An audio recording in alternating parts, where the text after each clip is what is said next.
Hello? Oh, sorry. Testing. All right. Hi. This is the Emancipation Proclamation. I was just checking the mic, make sure it was working.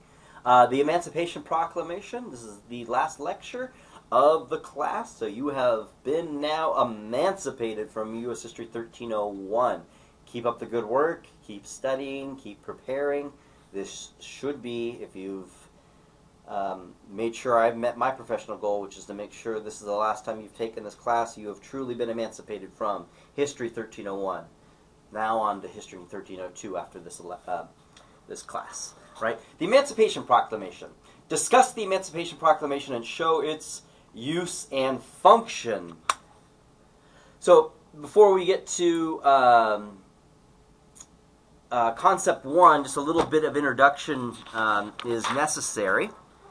So, the results of the election of 1860 was a formal breakup of the Democratic Party along sectional lines, North and South, the rise of the Republican Party and the victory for Abraham Lincoln, and the collapse of any possibility for compromise between the North and the South, hence the Civil War.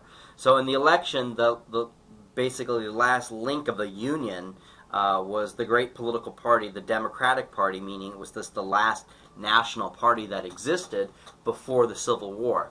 That's over, that's done, so there's no way for the country as a whole to have a dialogue with each other.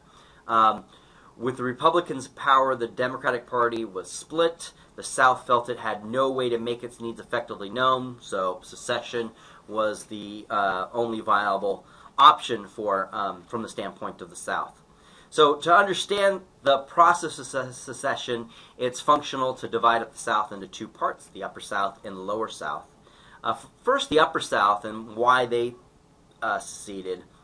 They're going to secede later. They're going to secede after the attack on Fort Sumner. And what makes up the Upper South is Virginia, Arkansas, North Carolina, and Tennessee. The Upper South had been willing to give the Lincoln administration a try before the Fort Sumner affair. In fact, a number of these states had in different ways voiced their sentiments against secession. But after the firing of Fort Sumner, the Upper South was drawn into the Lower by ties of blood and determination to keep the region a, quote, white man's country. As people got caught up in the events and the rhetoric of the time, they became determined to carry out their cause. Emotionalism played a major role in the events to come. The emotional commitment was rationalized by the theory of state sovereignty, right? So you hear this quite a bit, states' rights, which, what state right are they seceding for? Secession. But nonetheless, the Upper South is going to make a constitutional claim, at least rhetorically. According to the theory of state sovereignty, any state had a right to secede. Hence, Lincoln's call for civil war, or for war coercion, which causes the Civil War, was not only illegal but immoral, according to the Upper South. Lincoln himself, in 1848, actually believed in the concept of secession, of breaking away. Quote, any people, again this is from Lincoln in 1848, any people anywhere being inclined and having the power have the right to rise up and shake off existing government and form a new one that suits them better, unquote. The Lower South consisted of Southern Carolina, Georgia, Florida, Alabama, Mississippi, Louisiana, and Texas. Their motives of secession for in the Lower South were different than the Upper South. The states in the Lower South seceded as a result of a long series of dissatisfactions concerning the Northern attitudes towards slavery. It had been argued that since the majority of Southerners had no slaves, slavery itself was not the total issue or even the real issue, but only part of the problem, which is absolute nonsense. Yes, it's true that most white Southerners didn't have slaves, but that didn't negate the fact that the issue had everything to do about slavery for the Lower South as part of their rationale from secession, right? The entire South, I mean, the only reason why they're seceding really is on the issue of slavery and white supremacy. But the Upper South will try to rationalize that away. Lower South makes no qualms about it. Let me just bring this up real quick. Okay. This is just, I'll just give you a sample of some of the Declaration of Causes of seceding states, Georgia and Mississippi. The people of Georgia have dissolved their political connection with the government of the United States of America, present to their Confederate and the world and the causes which have led to the separation. For the last 10 years, we have had numerous and serious causes of complaint against our non-slave-holding Confederate states, which reference the subject of African slavery. They have endeavored to weaken our security, disturb our domestic peace and tranquility, and persistence refuse to comply with the express constitutional obligations to us in reference to that property, right? So it goes on. I mean, you can see I have slavery highlighted. Slavery, slavery, slavery, slavery. The opposition to slavery was then and now in general in the states of the Constitution was made in the direct references, but to the fact, right? It goes on and on and on, right? So that's the state of Georgia, why they're declaring to the world why they are leaving the Union. Mississippi, our position is thoroughly identified with the institution of, wait for it, slavery. Okay, what else? What else?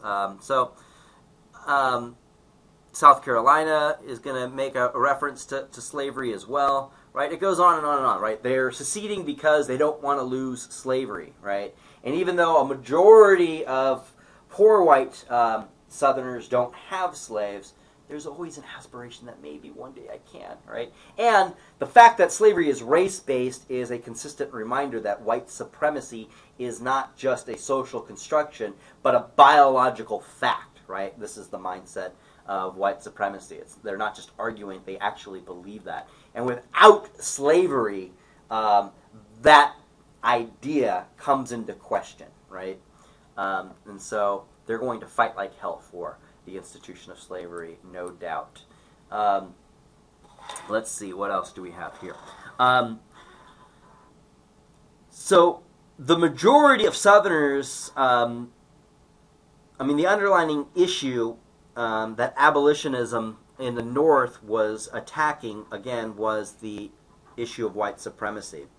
Other than the black man and slavery, there was no mention in any of the Southern leaders' writing and speeches of any other cause besides white supremacy and slavery.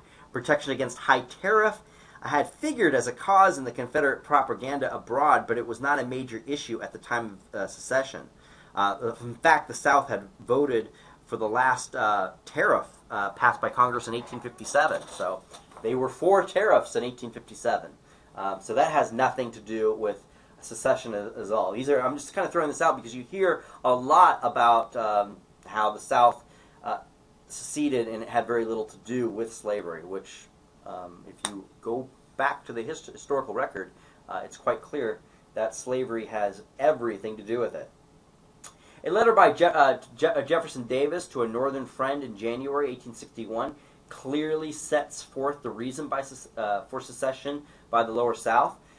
To us, it became a necessity to transfer our domestic institution, slavery, from hostile to friendly hands, and we have acted accordingly, which means secession. There seems to be but little prospect that we will be permitted to do so, will not be permitted to do so peacefully, right? So they're willing to fight for the institution of race-based slavery.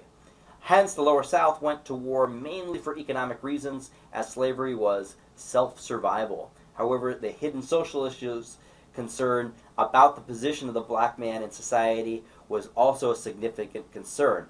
From a Southern point of view, they were fighting for everything that men hold dear: liberty, self-government, their homes, and the survival of their customs. And again, that centers completely on the institution of slavery from their perspective. So they will pitch it as a war for liberty, but again, it's the liberty to be able to own slaves, which is from the mindset of a lot of people living at that time and today. So it's not just a notion of presentism, but people living in the North at that time viewed slavery as antithetical to freedom. Now, again, let's make it clear, though, the people in the North weren't a bunch of enlightened folks. They were white supremacists just as much. In fact, they would argue that we need to get rid of slavery and exile all African Americans out of the country back to Africa, right? And back to Africa is in quotations, because very, very few, if any, slaves definitely by 1860 were actually from Africa. Okay. I'll see you in Concept 1 link.